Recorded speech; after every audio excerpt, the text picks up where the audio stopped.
Train yourself to be unbothered.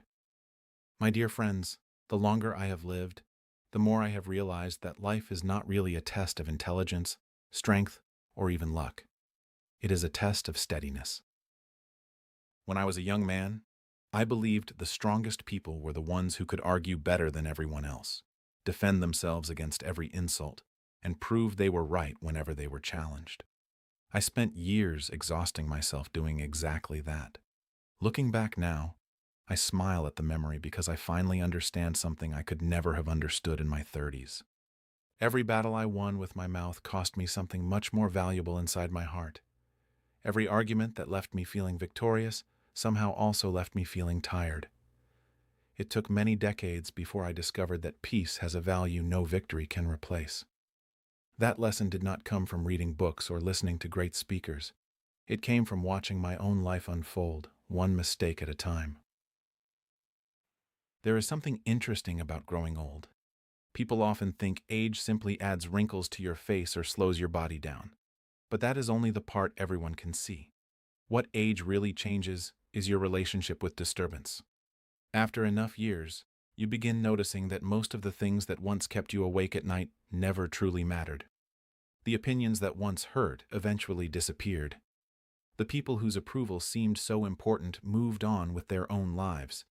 The problems that felt impossible either solved themselves or became so distant that you can barely remember why they seemed so frightening in the first place.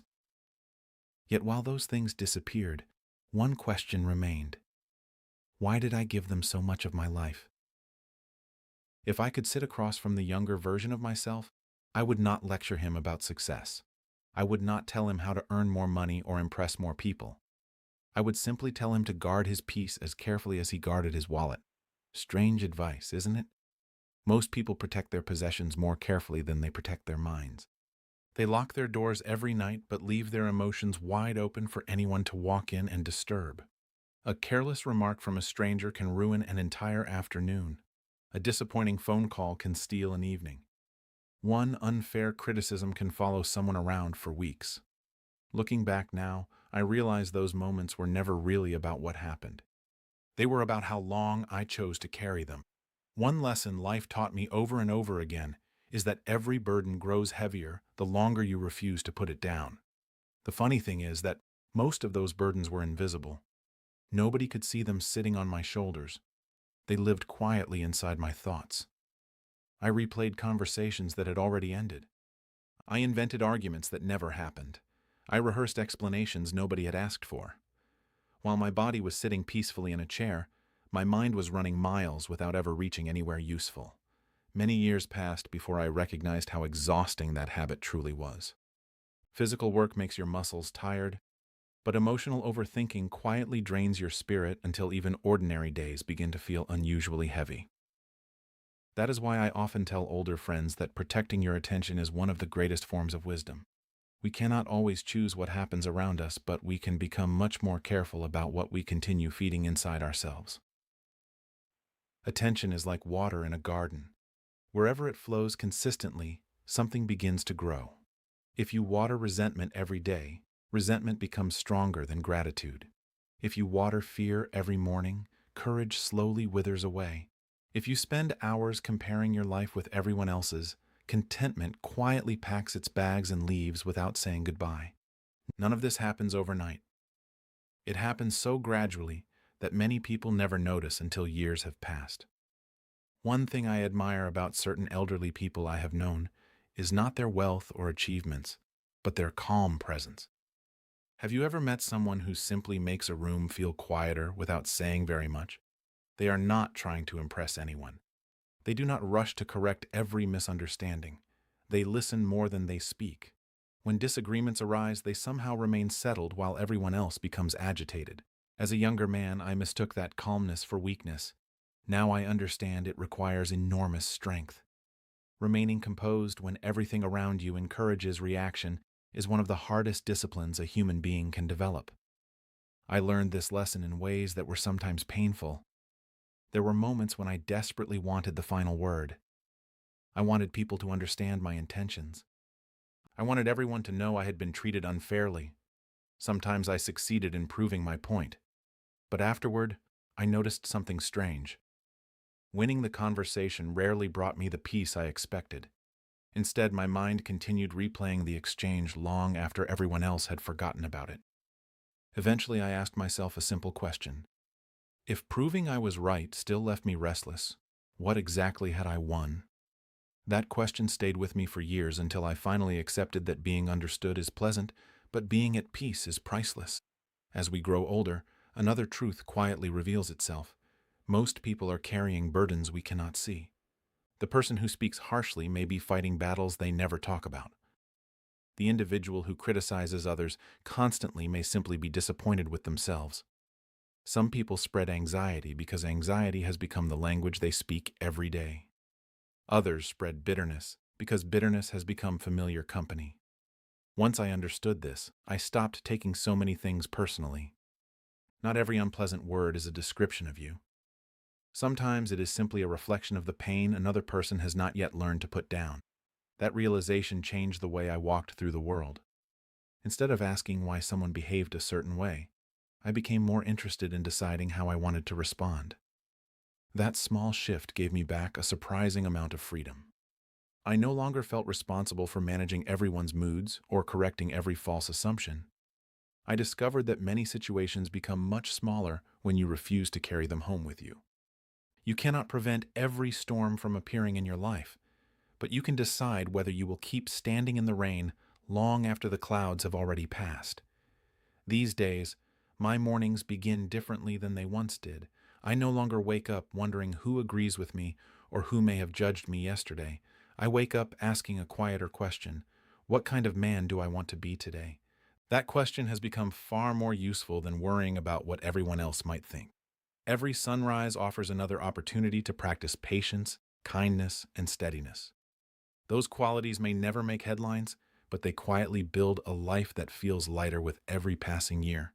And after living as long as I have, I can tell you there are very few treasures more valuable than ending each day with a peaceful heart instead of a crowded mind. The older I become, the more I appreciate the space between something happening and my response to it. When I was younger, that space hardly seemed to exist. Someone would say something unkind, and my temper was already halfway out the door before my better judgment had a chance to catch up. A plan would fall apart, and I immediately assumed the day was ruined.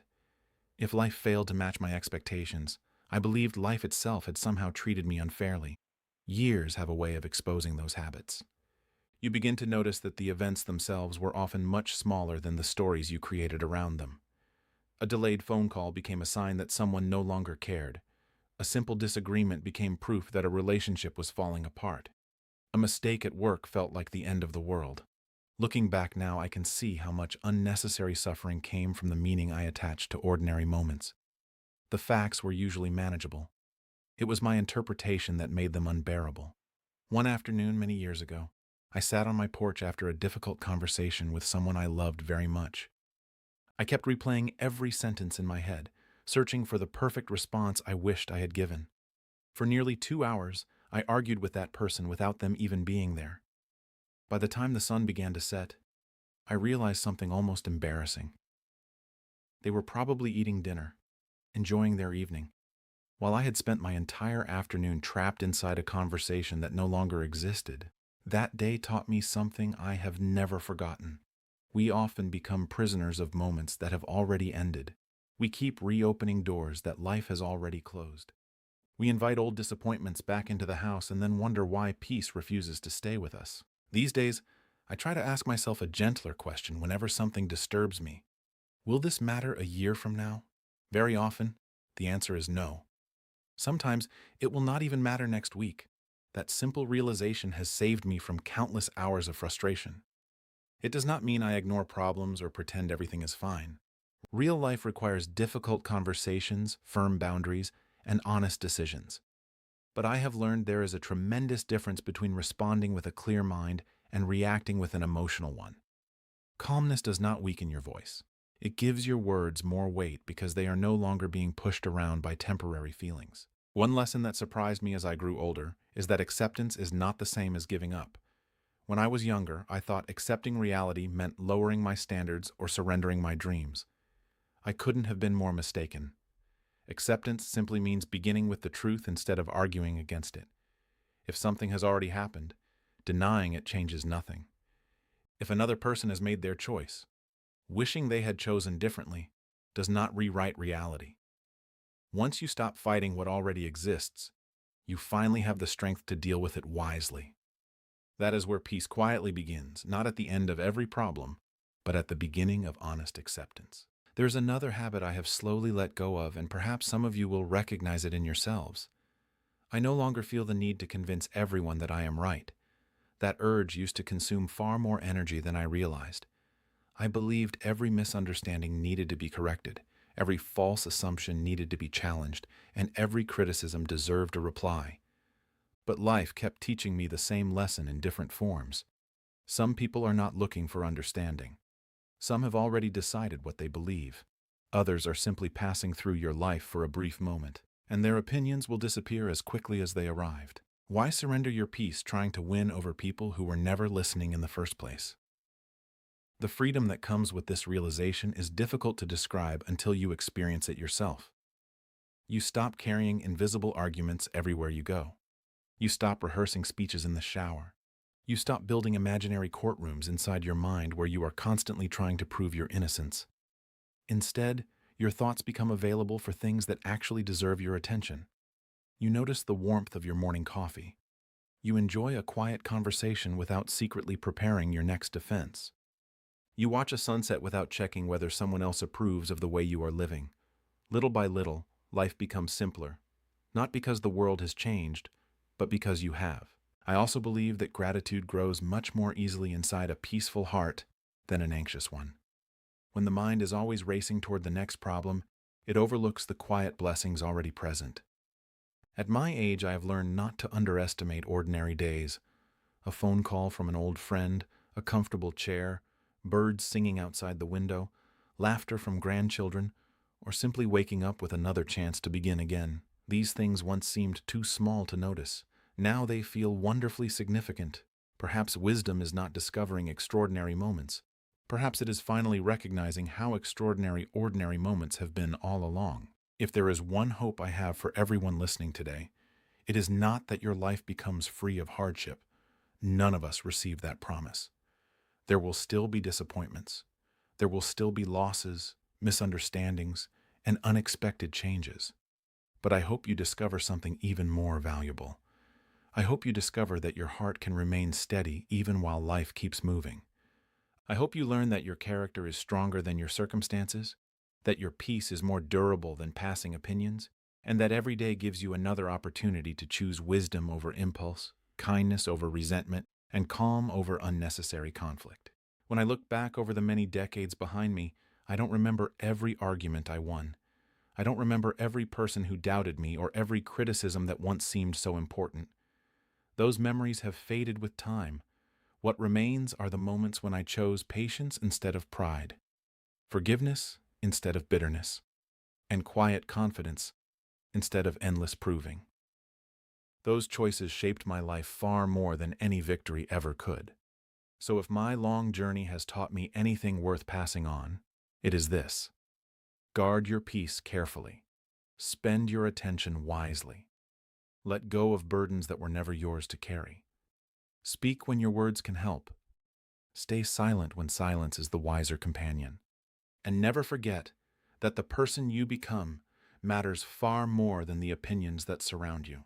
Thank you, my dear friends, for spending this time with me. It means more than you know that you chose to sit here and share these quiet moments together. I truly hope something from my own journey gives you a little more peace for yours. Until we meet again, take good care of yourselves. Be gentle with your hearts, and may each new day bring you a little more wisdom, a little more gratitude, and a little more calm. Goodbye for now, and I'll look forward to talking with you again very soon.